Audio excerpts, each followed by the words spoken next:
Greetings, Sacred Soul family. It's so nice to connect again. I have some really important messages to share today.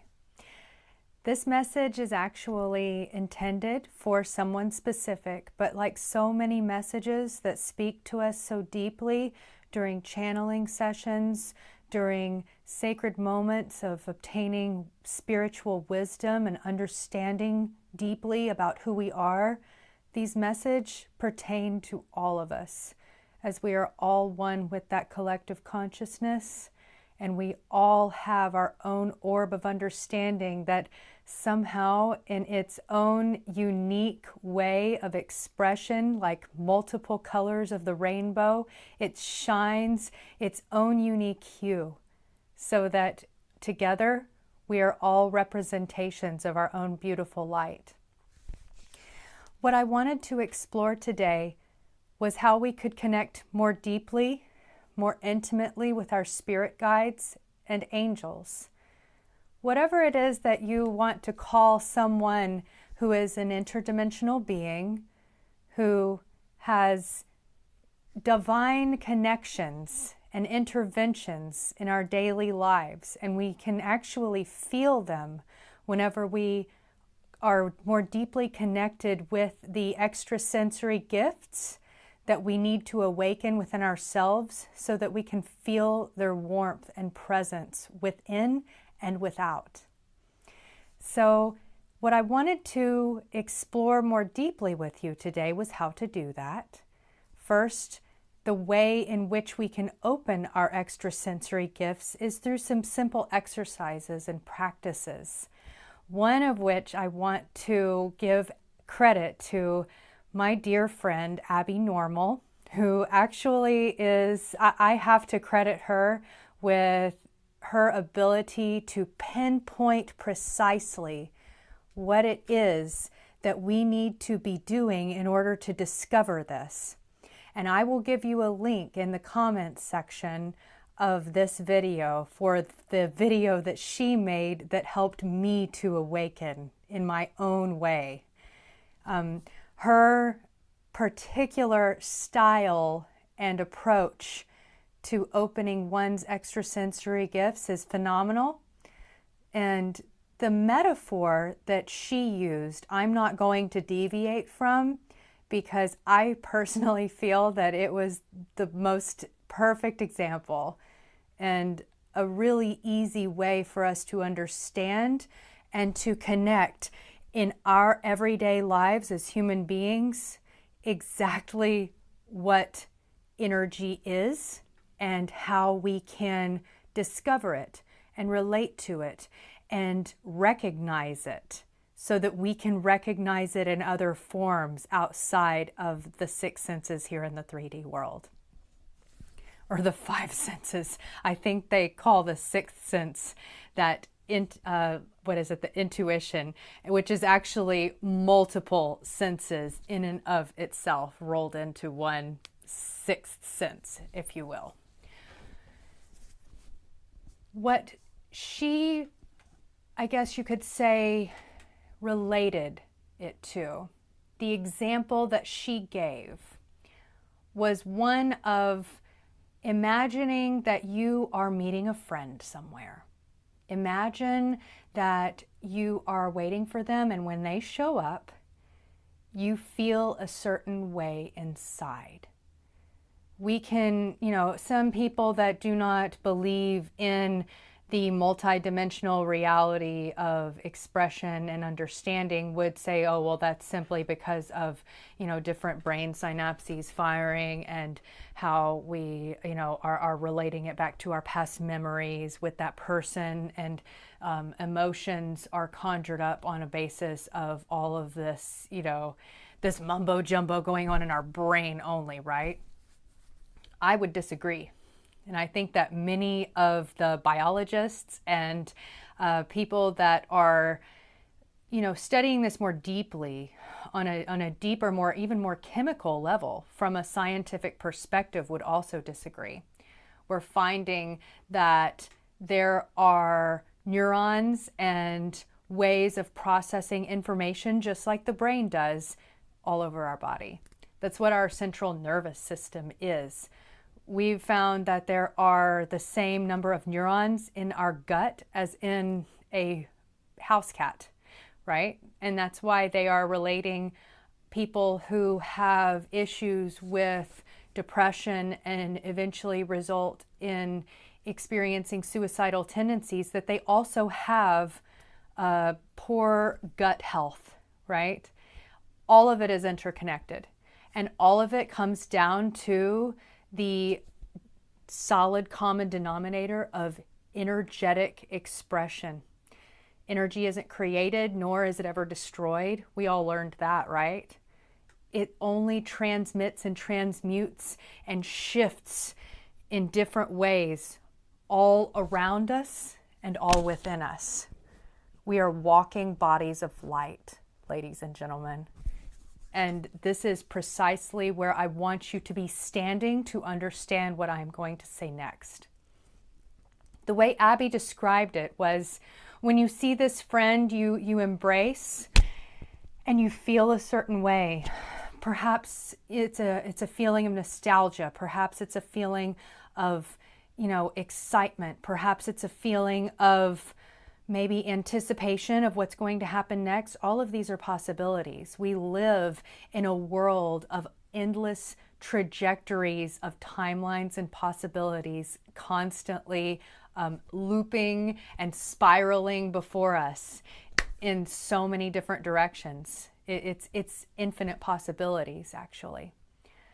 But in this particular instance, for the sake of argument, or for just hypothetical purposes, let's just say that this particular person conjures up in you a feeling of nostalgia, a feeling of warmth, of comfort, of home.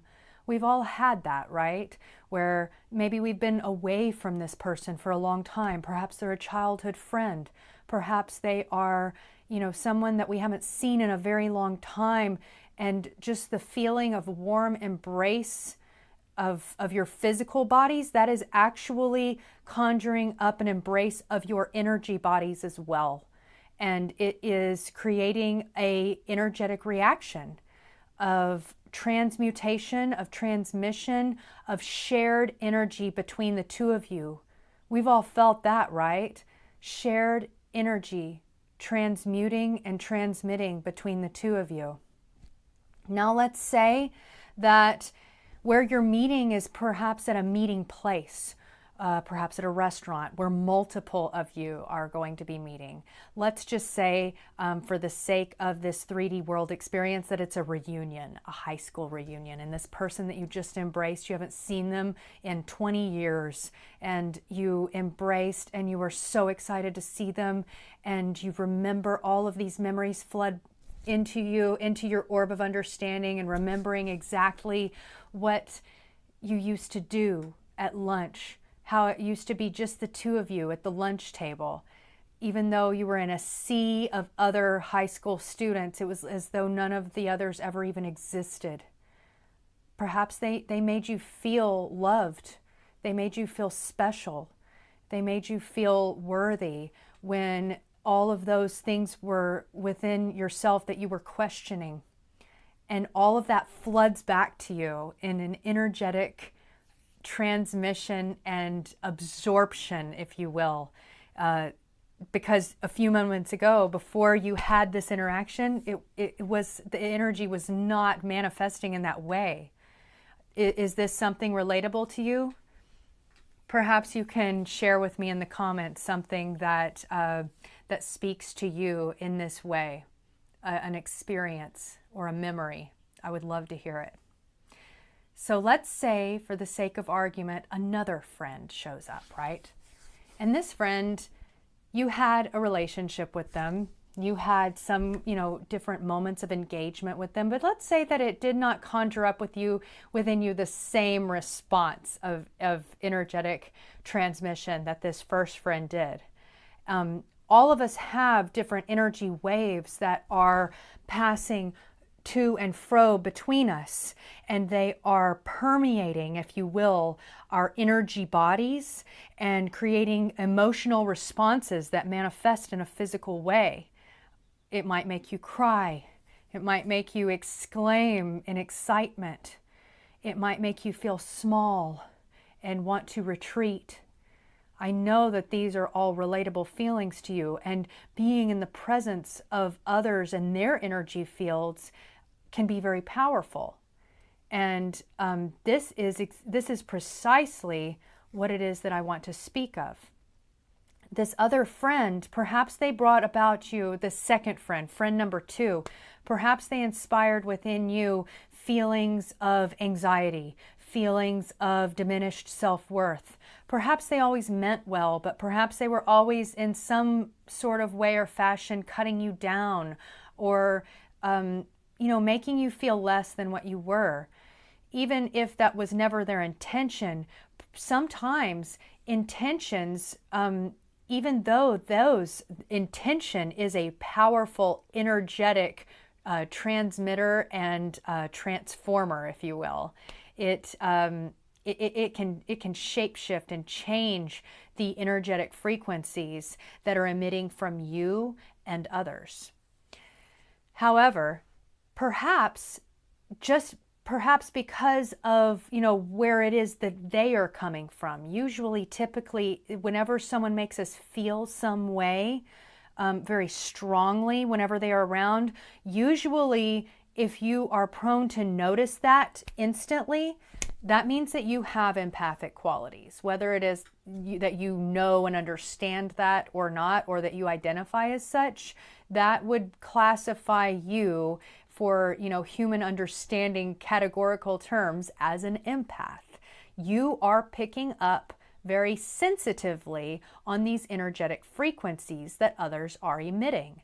Typically, if a person is making you feel that way, they are feeling that within themselves, because we are all reflections of the same human consciousness that are projecting, to others and to ourselves in some instances in very unique facets and unique expressions of being. So let's say that as soon as friend number 2 arrives, what is that going to do to your energy field? That warm home feeling of I belong. Thank goodness I'm here with them. I haven't seen them in forever, and it is so good to be in their presence. All of a sudden, this other energetic frequency transmission comes into our energy field, and we are able to innately feel the anxiety coming off of their energy body, and that is only going to change the entire bubbling pot of energetic expressions, if you will. The first energetic expression is not gone, so to speak. The first engagement with that first friend is not going to diminish, but it is going to change. It's almost like if you are, let's use the example of energy frequencies emitting from, like, sound frequencies from, say, a stereo speaker. Let's say we are playing one song, and it is a song that conjures the same feeling of, oh, I love this song. I haven't heard it in so long, and it's like my favorite.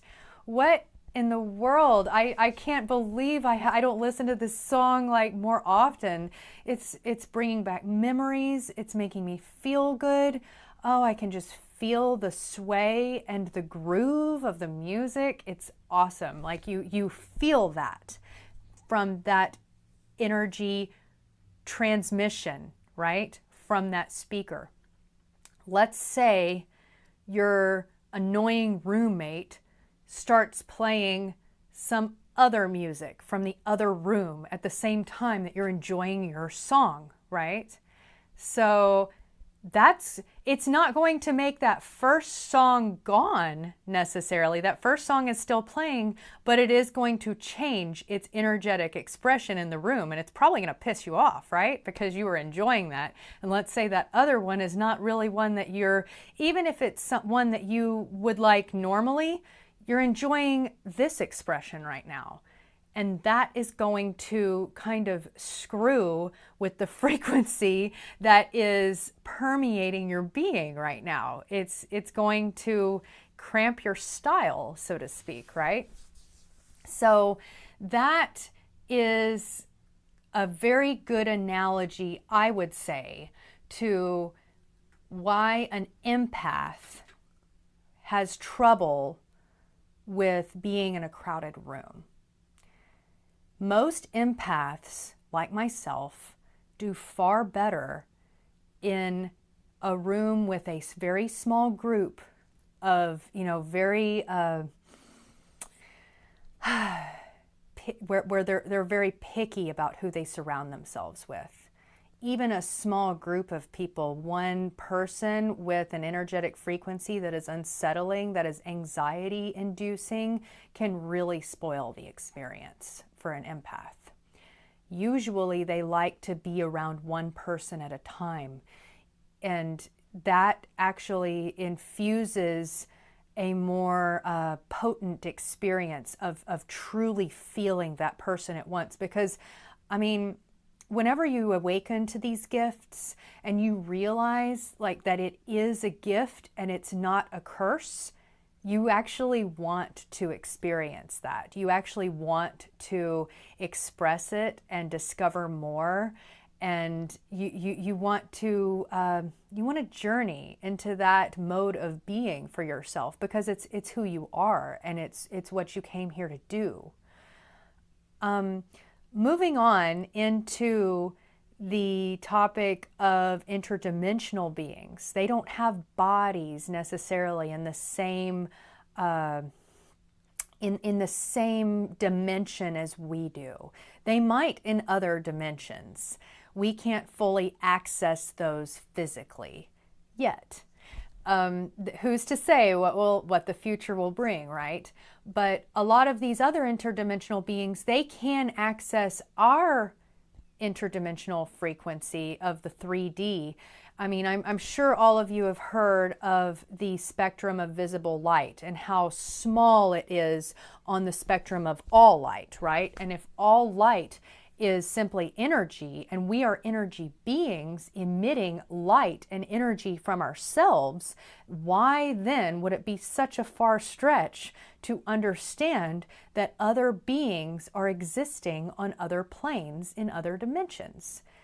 And honestly, why would it be so difficult for us to understand that many of them, they can occupy the same space as us, just in another dimension? It was explained to me by someone that I hold their opinion very dear. And I think it's more than opinion. I think it's something that they themselves have experienced, just like I have. In that, I call it an opinion because so many people are going to have trouble grasping that another dimension occupies this time and space, but just in another, we don't even have a word for it other than dimension, in another dimension. It's like pages in a book stacked one on top of the other that are all occupying the same space, and they are all telling the same story. However, they are different expressions within that realm that they are occupying. And if you can accept that, you can accept that there are others that can occupy your space and time in another dimension. And if you want to experience them, that I already talked about the power of intention. If you want to engage with them and interact with them, it's very important that you set that intention and you be clear about it. And that you put up some kinds of protections, because there are others that would do you harm. There are malicious ones in other dimensions, and you will see those all over YouTube and all over Facebook, people's experience with that.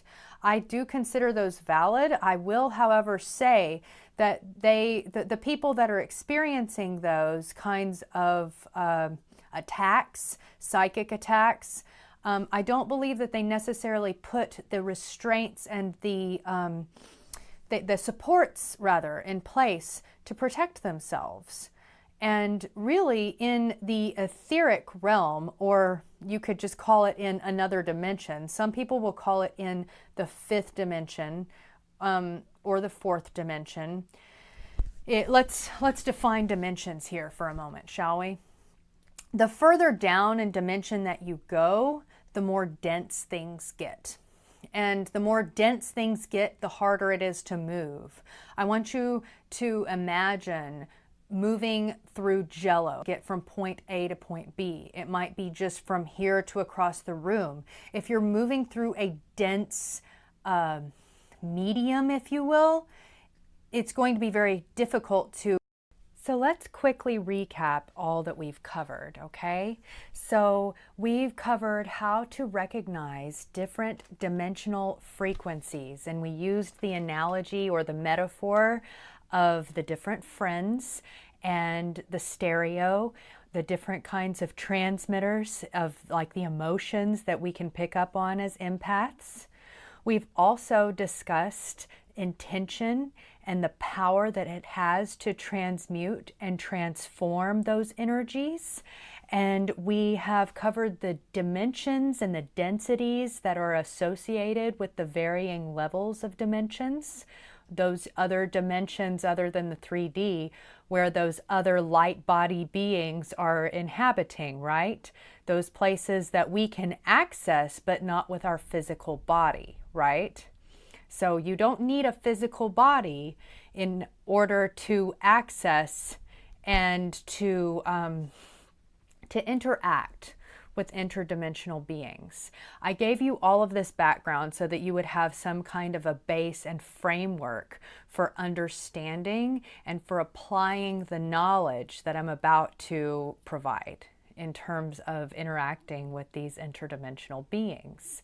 So to merge these concepts and these practices together into a holistic oneness, so that there is an understanding that is achieved, and so that we can actually set that intention, that very powerful way of transforming energy, right?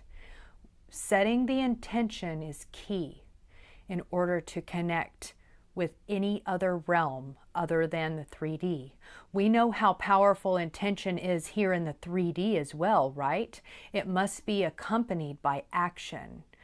And in the higher realms of the 3D, the higher dimensional realms other than the 3D, intention is actually more key than action itself. We talked about moving through the Jello and how in those lower realms, action, I'm not going to say that it trumps intention, but it's, I guess, a little bit more prevalent there. That to actually physically move through that realm in order to achieve something, even if it's just from moving from one end of the room to the other, that is what's key to achieving anything in those lower dimensional realms. But what we're actually trying to access is the higher dimensional realms. And in those realms, let me just impart that the beings that occupy those realms, I mean, we've all heard of, interdimensional beings or extraterrestrials being able to communicate through telepathy, being able to, do lots of crazy things that, some of us are going to believe and some of us aren't. I'm not going to disbelieve or be in unison with any one belief. I believe that they are all trajectory potentials along in an infinite universe of possibility. And what I will say, though, is that in these higher realms, one need only set their intention and then things begin to happen. Things happen so quickly there that people don't, or beings rather, I should say, are not stuck in the past as much on one particular action. It moves so fluidly through the ether And experience it flows through a being, a light being like water. That's why the physical self, the physical body is not as important in order to experience there. So, in order to have interactions with these interdimensional beings, one need have that set intention from the get-go, either through ritual, meditation. It can be through the sacred oneness and awareness of your present breath, and in stating out loud who it is that you intend to connect with. I will preface it with saying that it is important to set the precedence of protection, because we already talked about of the malicious beings and those who would cause you harm. Again, since intention is so powerful here, I have heard every manner of protection, ranging from encompassing your body in an orb of light, almost as if it's a bubble, that it's a barrier. It is something that is transparent, and yet it cannot be permeated from those from lower dimensional frequencies. One need only understand this in their orb of understanding for it to be. And as long as you believe that it is there, it most certainly is, because you are a divine creator, and this is an infinite universe where all is possible. You need to understand that before you begin. I know some who have created a protective barrier between themselves and the outside via actual armor that plates their entire light body, that does not chink. I find that for myself, a swirling blue orb that can only be permeated by higher dimensional frequencies of unconditional love is suffices my needs. And others cannot pass through. Others who mean to do you harm, others who are embodying an expression of lower dimensional frequencies, like that of hatred, anger, resentment, trying to inflict pain. Those are all lower dimensional frequencies. And if think of it in this way.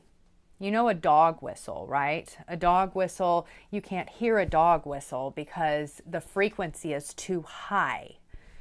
Think of it as these, your barrier is like a dog whistle, in that those who occupy those lower realms cannot pass through. You cannot even hear them because they are vibrating so low, okay? So you have to set a powerful intention, not just, okay, I'm going to give this a try. Okay, I set my intention to connect with my higher self.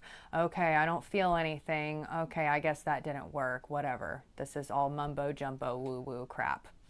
That is not actually embodying an intention of, something that's going to serve you. It's not something that you are truly aligned with, if that is the approach that you're taking.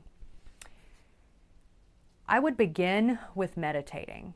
I would begin with a focus on your breath and a true and genuine intention and an authentic desire to connect. Some people want to connect with their angels. Different archangels speak to them. Perhaps they have a Catholic upbringing. I myself was not brought up in a household with any kind of spiritual endeavors. It's something that I discovered later in life. I actually was brought up in an atheist household where nobody believed in anything. So all of these different belief systems, I think that I know actually that was very intentional by my spirit guides, by my higher self. I actually chose that upbringing for a reason of neutrality, of understanding from all of these different walks of life that people are coming from. I don't see any barriers or differences between them. I find them all beautiful. I think they are all relevant and valid. And whether it's your angels you want to connect with, whether it is extraterrestrials, or if it's interdimensional beings that operate in the higher realms, simultaneously alongside you in this realm, I think that's wonderful. Or perhaps it is your higher self. It's already who you are. You are already your higher self. That's why it's your higher self. Sometimes you forget. Sometimes you unknowingly try to disconnect, but you are never separate from your higher self. There are modes of understanding and modes of expression that put you more in alignment with your higher self. I believe all of these approaches are valid and beautiful, and I believe that simply setting the intention towards the connection of that which speaks to you is key. It's essential. And if you simply sit and meditate, I have kind of a ritual. I say, after a couple of breaths of grounding, of feeling my heart center first, that is the sacred connectivity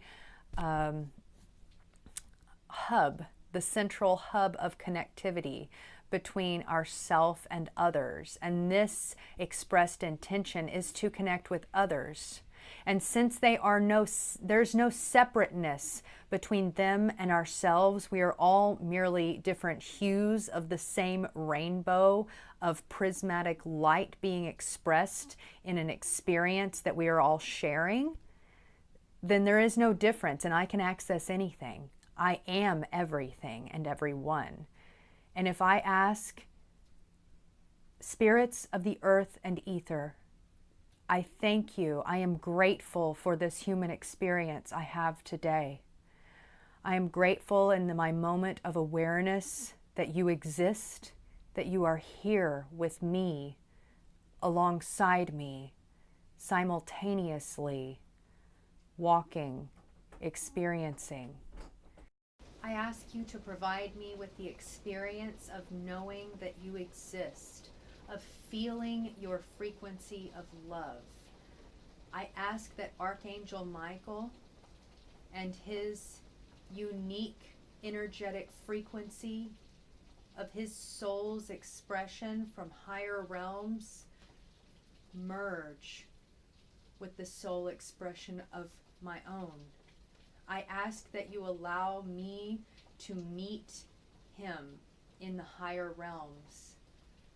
I do not leave my physical body behind.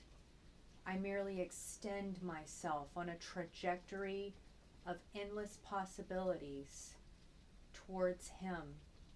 I ask that our souls merge as one so that I can enjoy the experience of his presence, and I can seek to understand the wisdom that he has to imbue into my life.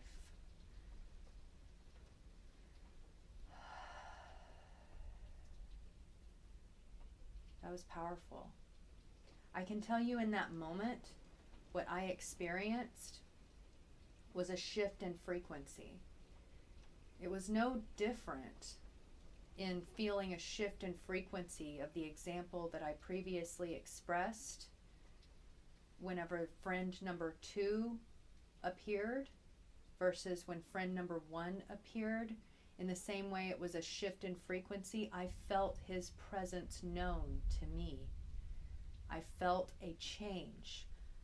What's key in connecting with interdimensional beings is recognizing that shift. At first it will feel like a subtle shift, a subtle change, maybe a tingle, maybe a twinge, maybe almost like a soul itch, if you will. Call it what you want, but there's a discernible change in sometimes your mood, in sometimes the way that you are experiencing just being.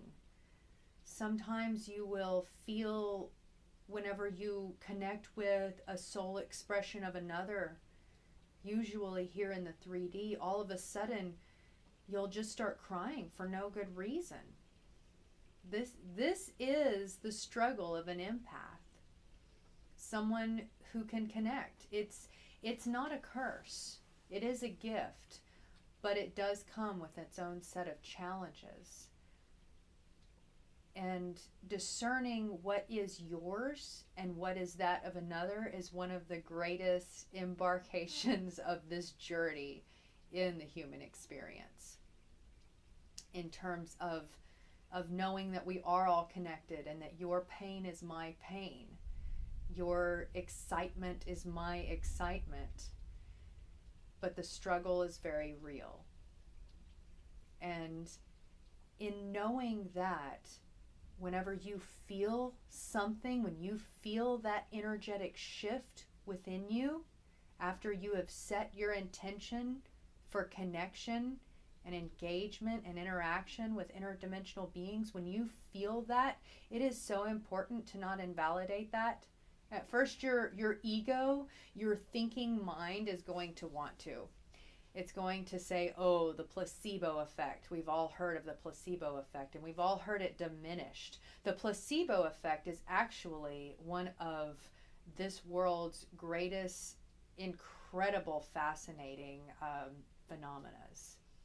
The fact that, it's usually pertaining to a healing quality, right? Someone's given a sugar pill and they think that it is the actual medicine that's going to make them better, and so it works. That's incredible. Okay, what that means is that that person, through their belief, healed themselves through the power of the infinite universe and all that is available at their fingertips. What it means is they put their power in that pill which healed them, their power in the pill that healed them, right? Don't discredit or undervalue your power in feeling that, in discerning that, in experiencing that shift in energetic frequency. You are innately designed to do so. And the more you practice, the more you will become keenly aware of those shifts, and they will become more and more numerous, and an entire world of new and exciting experiences in interdimensional travel and interdimensional relationships and just interdimensional experience in general will open up to you like a flower. It's all waiting for you to be explored.